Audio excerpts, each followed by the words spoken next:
And we are going to discuss about something very interesting that has generated a lot of interest, a lot of hype, a lot of enthusiasm, but also a lot of skepticism in AEC. And I'm talking about nothing else than IFC 5.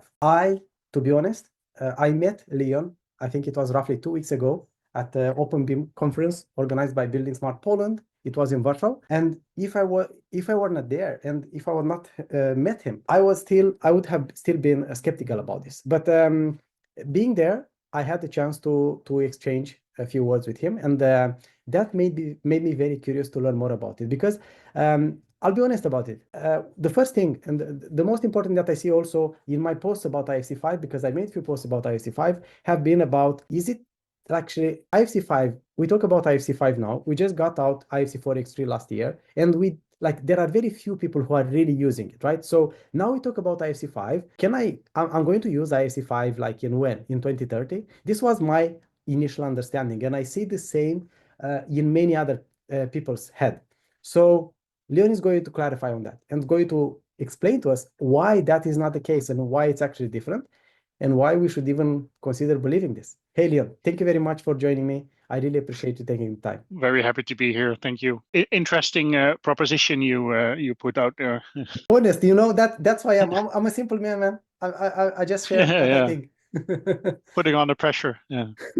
Yeah. So what do you think about this? But let's start somewhere more basic. Like, what's happening with IFC5? Like, what is this? When it's happening? Like, what's the status with it? And then try to answer to my question and other people. Well, stuff is happening. That's for sure. I think it's. I'm already happy with that. So this has a long history, right? I mean, the roadmap where we announced IFC5 was published, I think, 5 years ago in April 2020.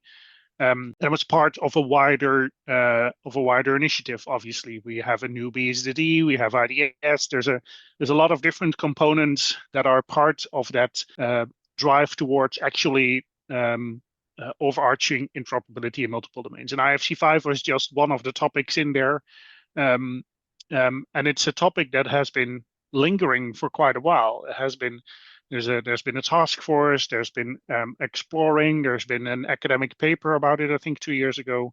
But it was always a little bit in the shadows, I would say. But I think it's about a year ago now that the first public results came out. I think we called it pre-alpha release around this time, maybe a little bit later, around summer